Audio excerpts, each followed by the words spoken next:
اور واپس جانے کا نام تک نہ لیا۔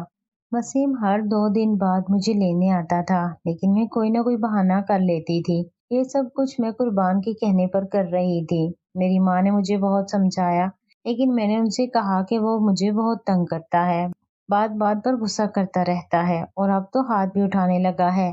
ماں سے یہ بات برداشت نہیں ہوئی۔ انہوں نے جا کر پاپا کو بتا دیا۔ پاپا اسی وقت مجھے اپنے ساتھ گاڑی میں بٹھا کر باہر لے گئے اور راستے میں مجھے کہا کہ مجھے وسیم پر پورا بھروسہ ہے، وہ کبھی بھی تم پہ ہاتھ نہیں اٹھا سکتا۔ میں جانتا ہوں تم مجھ سے شادی کر کے خوش نہیں ہو، لیکن تمہیں ہر حال میں یہ رشتہ نبھانا ہوگا۔ وہ کہتے رہے، میں سنتی رہی، اور ایک جگہ پاپا نے کار روک دی۔ اچانک میں نے دیکھا کہ وسیم ہماری طرف آ رہا تھا۔ پاپا نے مجھے کہا، وسیم کو میں نے بلایا ہے، اب جاؤ اپنی گاڑی میں بیٹھو۔ مجھے اترنے کا کہہ کر وہ روانہ ہو گئے۔ وسیم مجھے دیکھ کر خوش تھا۔ شاید اسے پاپا نے کہا تھا کہ میں خود واپس آنا چاہتی ہوں۔ مجبوراً میں اس کے ساتھ چلی گئی۔ میں اب بھی وسیم کو کسی خاطر میں نہیں لاتی تھی۔ کچھ دن بعد میں پھر سے پاپا کے گھر چلی گئی۔ اب کی بار پاپا نے دوسرے ہی دن مجھ سے پوچھا کہ میں واپس کیوں نہیں گئی۔ اب کی بار میں بھی کچھ سوچ کر آئی تھی۔ پاپا، وسیم شادی کے لائق ہی نہیں تھا، پھر بھی آپ نے مجھے اس انسان کے حوالے کر دیا۔ میں نے مصنوعی آنسو بہا کر کہا، کیا مطلب ہے تمہارا؟ پاپا نہ سمجھنے والے انداز میں بولے، پاپا آپ اچھی طرح سمجھ سکتے ہیں کہ میں کیا کہنا چاہتی ہوں۔ وہ بیوی کے قابل نہیں ہے، میں نے سر جھکا کر کہا۔ میں نے دیکھا بابا کا چہرہ غصے سے لال ہو چکا تھا۔ وہ کمرے میں سے بنا کچھ کہے نکل گئے، لیکن شام کو انہوں نے وسیم کو گھر پر بلا لیا۔ مجھے ان سے یہ توقع نہیں تھی۔ میں گھبرا گئی تھی۔ انہوں نے مجھے اور وسیم کو اپنے کمرے میں بلا لیا اور وسیم سے مخاطب ہوتے ہوئے کہا کہ میں کیا سن رہا ہوں، یہ زینب جو کہہ رہی ہے کیا یہ سچ ہے؟ پھر انہوں نے وسیم کو ساری بات بتا دی اور میں نے دیکھا تو وسیم بھی غصے میں آ گیا تھا، مگر پاپا کے سامنے خاموش بیٹھا تھا۔ میں بہت ڈر رہی تھی کہ وہ کیا کہے گا۔ وسیم نے میری طرف دیکھ کے کہا، ماموں اگر آپ سچی سننا چاہتے ہیں تو سنیں، آپ کی بیٹی نے آج تک مجھے ہاتھ تک نہیں لگانے دیا، تو اسے کیسے معلوم ہوگا کہ میں مرد ہوں یا نہ مرد؟ وہ بہت غصے سے بتا رہا تھا۔ پاپا نے مجھ سے پوچھا، بولو زینب، کیا وسیم سچ کہہ رہا ہے؟ میں سر جھکائے بیٹھی تھی۔ مجھ سے اس وقت کچھ بھی بولا نہیں جا رہا تھا۔ پاپا غصے سے چلائے، دفع ہو جاؤ تم دونوں میری نظروں سے، اور وسیم تم ایک مرد ہو کے بیوی کی رضامندی کا انتظار کر رہے ہو، چلے جاؤ اپنے گھر اپنی بیوی کو لے کر، دوبارہ مجھے اس کی شکل مت دکھانا۔ اس دن پاپا نے مجھے گھر سے نکال دیا۔ وسیم مجھے کھینچتا ہوا لے گیا۔ گھر پہنچ کر اس نے مجھے کہا، زینب میں سب کچھ برداشت کر سکتا ہوں، لیکن آج جو تم نے میری تذلیل کی ہے ماموں کے سامنے، وہ میں بھی نہیں بول سکتا۔ اور پھر اس نے میری ایک نہ سنی اور مجھے اپنے اتنے قریب کر لیا۔ مجھے اسے گھن آ رہی تھی، لیکن اب میں کیا کرتی؟ شور مچاتی بھی تو کوئی بھی نہیں آنے والا تھا، کیونکہ وہ میرا شوہر تھا۔ اگلے 2 دن میں کمرے سے باہر نہیں نکلی، لیکن میں نے اب سوچ لیا تھا کہ جلد ہی وسیم سے جان چھڑانی ہے۔ میری نند کی شادی تھی، پورا گھر مہمانوں سے بھرا پڑا تھا۔ شادی سے ایک رات پہلے میں نے کام والی کو کچھ پیسے دیے، تم سب کے سامنے آ کر شور مچانا کہ وسیم نے تمہاری بیٹی کی عزت پر ہاتھ ڈالا ہے۔ اس بات کے لیے وہ بمشکل راضی ہوئی اور بھاری رقم بھی لے لی۔ سب کے سامنے اچانک کام والی روتی ہوئی آئی اور اپنا سینہ پیٹنے لگی۔ میں برباد ہو گئی، مجھ غریب کی دنیا لٹ گئی۔ سب لوگ جمع ہو گئے۔ میرے سسر اس کے قریب گئے اور پوچھا، کیا بات ہے؟ کیوں اتنا شور ڈالا ہوا ہے؟ شاہ صاحب، آپ کے بیٹے وسیم صاحب نے میری معصوم بچی کو کہیں کا نہیں چھوڑا، اس کی عزت خاک میں ملا دی۔ وہ روتے ہوئے کہنے لگی۔ کام والی نے کچھ تصویریں میرے سسر کو دکھائیں، جو میں نے ایک بہت ہی مہنگے فوٹوگرافر سے ایڈیٹنگ کروا کر دی تھی، جس سے صاف ظاہر ہو رہا تھا کہ وسیم نے یہ جرم کیا ہے۔ میرے سسر کے تو پیروں تلے سے زمین ہی نکل گئی تھی۔ یہ کیا کہہ رہی ہو مائی؟ وہ چلائے۔ پاپا بھی حیرت سے دیکھے جا رہے تھے۔ وسیم نے سنا تو وہ کام والی کو مارنے کو دوڑا۔ جھوٹی بدذات مجھ پہ الزام لگاتی ہے۔ کچھ لڑکوں نے بمشکل وسیم کو روکا۔ بابا آپ نے دیکھا یہ مجھ پر الزام لگا رہی ہے۔ وہ حیرت اور غصے میں تھا۔ تصویریں دیکھنے کے بعد میں نے بھی شور مچا دیا کہ میرا شوہر ایسا ہوگا میں سوچ بھی نہیں سکتی تھی۔ وسیم مجھے چپ کروا رہا تھا۔ زینب میرا یقین کرو، یہ جھوٹ بول رہی ہے اور یہ تصویریں میری نہیں ہیں، مگر میں نے ایک نہ سنی۔ اور اس وقت پاپا کو کہا مجھے یہاں سے لے جائیں، میں ایسے بدکار انسان کے ساتھ نہیں رہ سکتی۔ میں نے بھی زور زور سے رونا شروع کر دیا۔ گھر میں تقریباً پورا خاندان جمع تھا، سب کے سامنے وسیم پہ الزام لگایا گیا تھا اور وہ کچھ بھی نہ کر پایا۔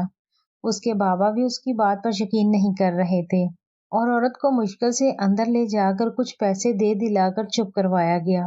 پاپا مجھے وہاں سے اس وقت اپنے گھر لے آئے تھے۔ گھر آ کر بھی میں چپ کہاں ہوئی، رو رو کے گھر سر پہ اٹھا لیا تھا۔ بابا بالکل چپ تھے، ان کو یقین نہیں آ رہا تھا کہ وسیم ایسی حرکت کر سکتا ہے، اور عورت کو ابھی دیکھا تھا کہ وہ اس کے منہ پہ سب کہہ رہی تھی۔ میں نے 2 دن سے بھوک ہڑتال کر رکھی تھی۔ میرا مطالبہ تھا کہ مجھے اس سے خلا چاہیے، میں ایسے انسان کے ساتھ نہیں رہ سکتی۔ پاپا چاہے کتنے ہی سخت کیوں نہ تھے، لیکن وہ مجھ سے بہت پیار کرتے تھے۔ وہ بھی مجبور ہو گئے اور آخرکار خلا کا نوٹس وسیم کے پاس بھجوا دیا گیا۔ اس بیچ وسیم کئی بار ہمارے گھر آیا، معافیاں مانگی، قسمیں کھائیں، لیکن میں نے اس سے ملنے سے بھی انکار کر دیا اور پاپا نے بھی اس کی کسی بات کا یقین نہیں کیا۔ مجبوراً اس نے مجھے طلاق بھجوا دی اور اب میں بہت خوش تھی۔ میں نے جو چاہا تھا وہ حاصل کر لیا تھا۔ اگلے ہی دن میں نے قربان سے رابطہ کیا، وہ اس وقت اپنے گاؤں پنجاب گیا ہوا تھا۔ اب ہم دونوں کو صرف عدت ختم ہونے کا انتظار تھا۔ جیسے ہی میری عدت ختم ہوئی تو قربان ہمارے گھر اپنے ماں باپ کو لے کر آ گیا۔ میں نے بابا سے پہلے ہی بات کر لی تھی کہ پہلے تو آپ نے اپنی مرضی چلا لی، لیکن اب مجھے میری پسند کی زندگی جینے دیں۔ وہ میرے رونے دھونے سے مجبور ہو گئے تھے۔ ویسے بھی ان کو پتا تھا کہ اب کوئی اچھا انسان مجھ سے شادی نہیں کرے گا، کیونکہ میں طلاق یافتہ تھی اور ہمارے خاندان میں طلاق یافتہ کو عزت کی نگاہ سے نہیں دیکھا جاتا تھا۔ بہت سادگی سے ہمارا نکاح ہوا اور میں قربان کے ساتھ اس کے گاؤں پنجاب آ گئی۔ گاؤں میں ان کا بہت بڑا گھر تھا۔ میرے پیر تو خوشی کے مارے زمین پر نہیں ٹک رہے تھے۔ مجھے یقین نہیں آتا تھا کہ مجھے قربان کا ساتھ مل چکا تھا، لیکن کچھ عرصے میں قربان کی اصلیت کھل کر سامنے آنے لگی اور وہ آئے روز کسی نہ کسی نئی چیز کا مطالبہ کرتا رہتا اور کہتا کہ اپنے باپ سے کہو مجھے نئی کار چاہیے، کبھی کہتا کہ فلاں جگہ پہ زمین بک رہی ہے، مجھے وہ لینی ہے، پیسے بھیجیں۔ پہلے تو میں اس کے پیار میں اندھی ہو کر مزے سے بابا سے سب کچھ لیتی رہی، لیکن آہستہ آہستہ مجھے سمجھ میں آنے لگا کہ وہ مجھ سے محبت نہیں کرتا تھا، بس اسے ایک سونے کا انڈا دینے والی مرغی مل گئی تھی، وہ اسے ہاتھ سے جانے نہیں دینا چاہتا تھا۔ جب میں نے پاپا سے کچھ بھی مانگنے سے انکار کیا تو وہ اور اس کی ماں اصلیت پہ آ گئے۔ اے لڑکی، نہ جانے کتنے یار بنائے ہوں گے تو نے، یہ تو ہمارا بڑا پن ہے کہ تجھے اپنے گھر میں عزت سے رکھا ہوا ہے، ورنہ تیرے جیسیوں کو تو گلا گونڈ کر ندی میں بہا دیتے ہیں ہم لوگ۔ میری ساس نے گھر سر پہ اٹھایا ہوا تھا جب میں نے کہا کہ مجھے اب پاپا سے کچھ نہیں لینا۔ قربان یہ سب باتیں چپ کر کے سن رہا تھا اور میں حیرت میں تھی۔ قربان، آپ سن رہے ہیں آپ کی ماں مجھے کیا کہہ رہی ہے؟ میں نے اس سے کہا تو وہ بولا، تو میری ماں غلط کیا کہہ رہی ہے؟ سچی تو کہہ رہی ہے، تمہارے جیسی گھٹیا عورت کو اپنے گھر میں رکھا، جس نے اپنے پہلے شوہر پر کس قدر گھٹیا الزام لگایا تھا۔ تمہیں عزت دی ہے ہم نے اور تم مجھے کہتی ہو کہ اپنے باپ سے پیسے نہیں لوں گی۔ قربان نے اس دن پہلی بار مجھ پر ہاتھ اٹھایا۔ اس دن اس نے مجھے بہت مارا، لیکن مجھے اس کی مار سے تکلیف نہیں ہوئی جتنا اس کی باتوں سے تکلیف ہوئی تھی۔ اس کے کہنے پر میں نے کیا کیا نہیں کیا تھا۔ اپنا سب کچھ چھوڑ کے آئی، ایک شریف انسان پہ گناؤنا الزام لگایا، اسے کہیں کا نہ چھوڑا اور آج یہ کہہ رہا تھا کہ میں بدکار ہوں۔ اب تو روز یہی معمول تھا۔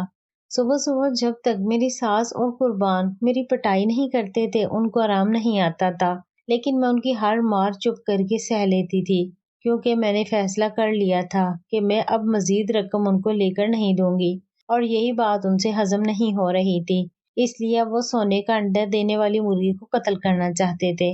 اب مجھے یہ الزام بھی تھا کہ میں بھانج ہوں، مجھے اولاد نہیں تھی۔ ہر ممکن کوشش کر لی، ڈاکٹر سے دوائی لی، دعائیں کی، پتہ نہیں کیا کیا نہیں کیا، لیکن کہیں سے بھی مجھے کوئی آسرا نہیں مل رہا تھا۔ میں نے بھی یہ جاننے کی کوشش بھی نہیں کی تھی کہ وسیم پہ کیا گزری تھی بعد میں، اس کی کوئی بددعا لگی تھی جو آج میں یہاں ان لوگوں کی مار کھا رہی تھی۔ میرا حسن، میرا غرور سب خاک میں مل گیا تھا۔ یہ لوگ مجھے کہیں بھی جانے نہیں دیتے تھے۔ کچھ عورتوں نے میری ساس کو بتایا تھا کہ ایک اللہ والا بندہ آیا ہے، قبرستان کے پاس پیڑ کی چھاؤں میں بیٹھ جاتا ہے، ہر وقت اللہ کا ذکر کرتا رہتا ہے، گاؤں کے لوگ اس کو کھانا وغیرہ پہنچایا کرتے ہیں۔ ایک دن میرے شوہر نے اسے کہا کہ میرا بچہ سخت بیمار ہے۔ اس نے پانی پر پڑھ کے دیا اور ایک ہی دن میں میرا بچہ ٹھیک ہو گیا۔ ہر عورت اپنا قصہ سنا رہی تھی۔ میری ساس نے مجھے کہا کہ تو بھی چل، پیر بابا سے تعویذ لے کر دوں گی اولاد کے لیے۔ اصل میں اس کا مقصد تھا کہ وہ ایسا تعویذ کروائے گی کہ میں ہر بات مانوں اور اپنے باپ سے دولت اس کے قدموں میں ڈھیر کرتی رہوں۔ میں بھی ان کے ساتھ چل پڑی۔ مجھے بھی اپنے لیے سکون چاہیے تھا۔ میں تو کوئی راستہ ڈھونڈنا چاہتی تھی۔ آج جب میں یہاں آئی تو کالے کپڑوں میں ایک بارش جوان سر اپنے گھٹنوں میں چھپائے بیٹھا تھا۔ میری آواز سن کے جب اس نے اپنا سر اٹھایا تو میں پتھر کی ہو کے رہ گئی۔ وہ وسیم تھا۔ اسے دیکھ کے مجھے ایک ایک کر کے اپنے گناہ یاد آنے لگے تھے۔ وہ نماز سے فارغ ہو کر آیا تھا۔ میں بس اسے دیکھے جا رہی تھی۔ وسیم، یہ تم ہو؟ میں نے حیرت سے پوچھا۔ اس نے ٹھنڈی آہ بھری اور بولا، ہاں زینب، یہ میں ہوں، ایک بدکار انسان جس نے اپنے ہی گھر کی کام والی کی بچی کے ساتھ زنا کیا۔ اس کی بات سن کر میں رو پڑی۔ مجھے معاف کر دو وسیم۔ میں اس کے قدموں میں گر گئی تو وہ دور ہوا۔ تم کیوں معافی مانگ رہی ہو؟ وہ آسمان کی طرف دیکھتا ہوا بولا، کیونکہ وسیم، میں نے ہی اس عورت کو رقم دی تھی تم پہ الزام لگانے کے لیے، اور وہ سب تصویریں میں نے ہی بنوائی تھیں۔ میں نے یہ سب تم سے جان چھڑانے کے لیے کیا تھا، اور آج مجھے اس کی سزا مل رہی ہے۔ وہ چپ تھا۔ وسیم، مجھے برا بھلا کہو، مجھے مارو، تاکہ مجھے میرے گناہوں کی سزا مل جائے۔ زینب، میں سب جانتا تھا کہ یہ سب تم نے کیا ہے، لیکن میں چپ رہا۔ ایک دن اس عورت نے خود ہی سب کے سامنے قبول کر لیا تھا کہ اس نے مجھ پر جھوٹا الزام لگایا تھا، لیکن میں نے جلدی سے اسے منع کیا کہ اس انسان کا نام کسی کو نہ بتائے جس نے اسے مجبور کیا، کیونکہ میں اس وقت جان گیا تھا جب تم نے اس عورت کا ساتھ دیتے ہوئے خود شور مچایا تھا۔ مجھے معاف کر دو وسیم، تمہیں بہت تذلیل کیا میں نے، لیکن مجھے اس کی سزا مل رہی ہے۔ میں سسک رہی تھی۔ زینب، اگر ایک بار بھی تم مجھ سے کہتی کہ تم کسی اور کو چاہتی ہو تو میں تمہارے راستے سے ہٹ جاتا، کیونکہ میں تم سے محبت نہیں، عشق کیا تھا۔ وہ بھی رونے لگا تھا۔ اس نے بتایا کہ وہ میرے غم میں کافی عرصے اپنے گھر نہیں گیا تھا، پھر وہ ایک پیر کے آستانے پہ سکون کی خاطر جاتا رہا، اور ان 7 سالوں میں بہت بدل گیا۔ اب مجھے خدا مل گیا ہے، اب میں اسے نہیں چھوڑ سکتا۔ تمہاری خاطر میں نے سب کچھ چھوڑ دیا تھا، لیکن تم نے ہی مجھے چھوڑ دیا۔ اب اللہ تعالیٰ کی رسی میرے ہاتھ میں آئی ہے، میں اسے نہیں چھوڑ سکتا۔ اٹھ جاؤ، میں نے تمہیں معاف کر دیا ہے۔ یہ کہہ کر وہ اٹھا اور جانے لگا۔ میں وہیں بیٹھی سسکتی رہی، شاید مجھے بھی خدا مل جائے۔ امید ہے ناظرین آپ کو ہماری آج کی کہانی پسند آئی ہوگی۔ اگر پسند آئی ہے تو ویڈیو کو لائک کریں، شیئر کریں اور چینل کو سبسکرائب کر لیں۔ شکریہ۔ اللہ حافظ۔